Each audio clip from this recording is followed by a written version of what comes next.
Hello, I'm Plato Novo, and I'm making a quick little video to show you how to set up the vendors for the 2019 Relay for Life Home and Garden Expo. Let's see here. This box is the box that Carrie would have sent out in the group last night on the 6th of March. And you can also get one at her house, which is where we've been having the meetings, and also where the payment kiosk would have been for paying for your space. I'm going to open this box. So I've already opened it. It's in my inventory. And I'm going to go through these a little bit out of order, but they'll make more sense in the long run. The first item is the basic logo. This is used for advertising purposes only. You are welcome to put this on your vendor pick. You're welcome to hang it in your store. You're welcome to add it to a note card if you're sending out information to your group or your subscriber list about items that you have at the event. The only thing you cannot do with it is you cannot sell an item with this logo on it. So that is all for that one. The next item is going to be the three-dimensional logo. And what this is used for is correlation with the hunt item. If you have a hunt item in your store, you set this on the chrome silvery sign that has your store logo on it that Carrie would have set out in front of your space. If you have a nickel or copper, it's going to be out in front of your store. If you have a gold, silver, platinum, or bronze, it's going to be around the edge, around the border of your store space, somewhere near a walking path. The reason you put these on there is just so the customer can see it and say, oh, this store has a hunt item, I'm going to go grab it. Just something to kind of direct them the right place. So I'm going to go directly to the 100% donation item now because it is the most important thing in this box. So it's going to read everything for a minute and it's going to ask for permission to take money from your account. This sounds a little bit deceptive. The reason it's asking is because when someone buys an item from the vendor is going to pay your account. Then it's going to take that same amount of money from your account and send it to Relay for Life. So let me see here. Allow access. The benefit to you of it doing that is so that leaves something in your transaction history. So you can see a record of who purchased what, when, where, all that stuff. And if you copy your if you transfer your information from the SL transaction list into your own personal records, then you'll have that if someone contacts you in a month, in 6 months and says, hey, I bought this item from you. It's copyable, but I lost it. Can you send me another one? Or if they say, I think I broke it, can you come help me? You'll have that in your transaction history. So it's a good thing. You want that. The way to set these up, you grab it and edit. You go to content. This turquoise lamp is my example donation item. You take the item, you slide it over into the contents. If you have multiple items that are meant to be sold together, you want them all in one box before you put them in the vendor. If you have multiple items that are meant to be sold separately, each one has its own vendor. Don't put more than just one item in here because the vendor won't know what to do with it. For the texture, this is my ad photo. I'm going to slide it over and drop it right there. And one thing I noticed these don't have is they do not have the vendor face lit up, which drives me a little bit bonkers because I like to have it lit up. It's just this full bright button here. It does not give off light or illuminate anything around it. It only makes the picture a little bit brighter. If you go to nighttime settings, you can see it's a little bit easier to see. That's the only reason I like to have it. And let's see, lastly for this, I put my price on my ad photos. It's just something I do. You can do yours however you want. You don't have to have all this information on there. But you do need to put the price in the vendor. So if you look down through all this area, the dollar symbol's there. If you click up here, no dollar symbol. That's where you click to access the menu as the vendor owner. You go to set price. Mine is 100 linden, so I'm going to type in 100. Submit. And so this is technically done. Like, that's all you need to do. It's very simple. If you're a store, you have to have 2 donation items, so you'll do 1 more of these. If you're an artist, then this is all you need.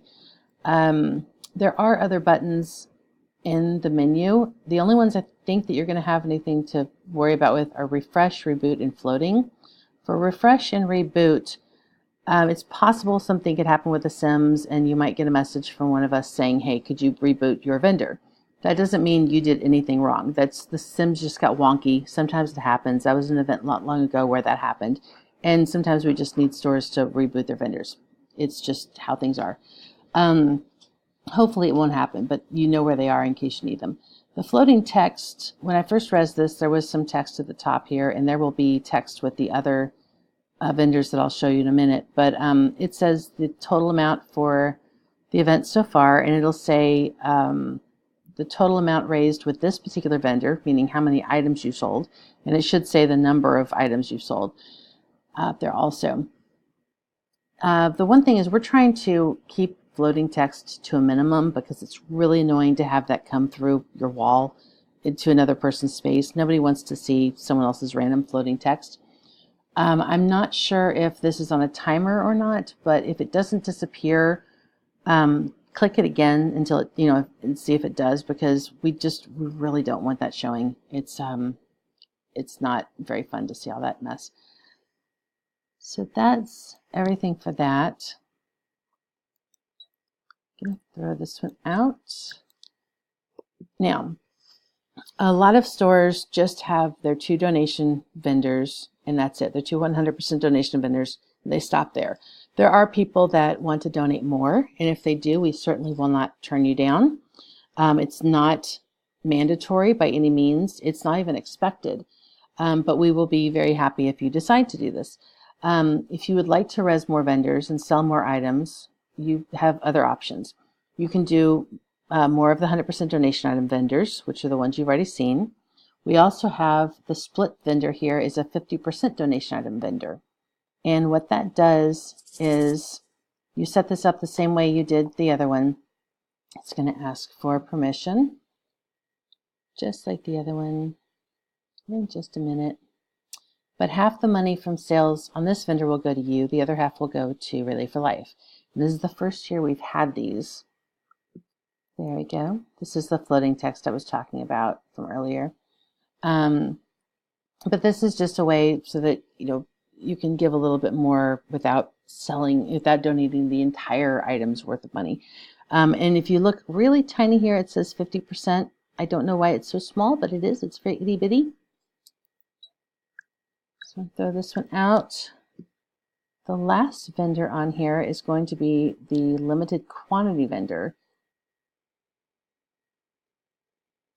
Okay, so this is the limited quantity vendor.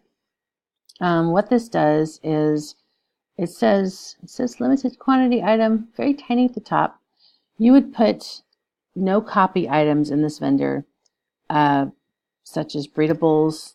It's not to be confused with a gacha. This is not a gacha machine. It's a very different animal from a gacha machine. But any items that you had a limited number of, you'd use them in this vendor.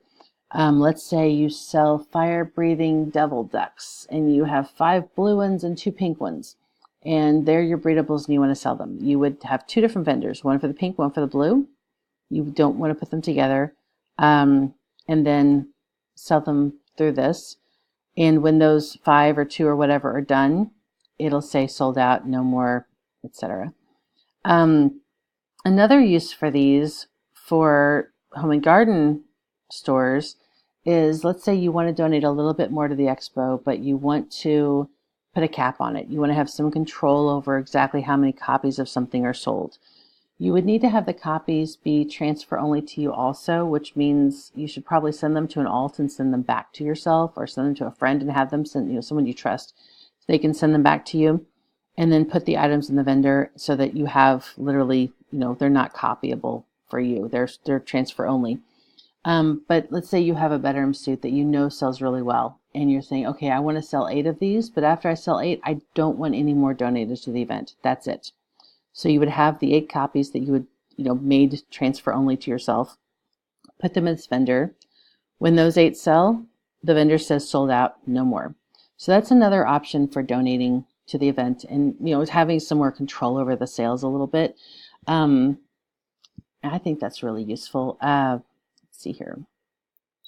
I'm going to delete this. The last item in here is the kiosk, the donation kiosk. The only thing this does is collect donations. It does not sell anything. It doesn't do anything else. But the reason they put this in there is because you may want to put in your store. If you have permission from a landowner to put it on someone else's land, make sure you have permission, but you're welcome to do that. You can get these year-round from the Relay for Life Island. I don't know if they're the same ones. This is the wall version.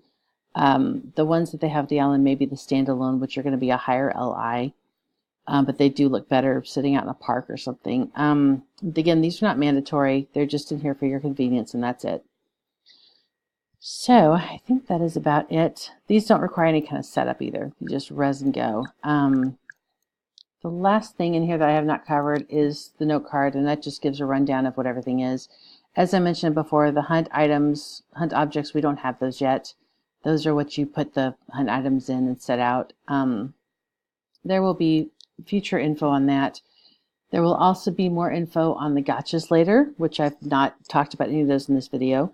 There will be info on the store boards, which will be sent out for everyone to use, and probably some other stuff because there's just a lot of stuff to remember. And again, we've all been brand new to this event before, so there are no stupid questions. We've all been there. So if you have any problems, you're welcome to contact me, Carrie Ray, Revan Roska. You're welcome to ask in the group. There's a great question and answer and facts section on the website, which will answer a lot of questions for you. But everyone in the event will hopefully emphasize with having been brand new. So please don't hesitate if you have any questions. And if anyone gives you any trouble, just let me know and I will give them a stern frowning. But everybody that I've met with the event so far has been wonderful and very kind. And they should be more than happy to answer questions for you if we're not around. And I think that's it. If you have, again, let us know if you need anything. Hope everybody has a relaxing and exciting expo. Bye-bye.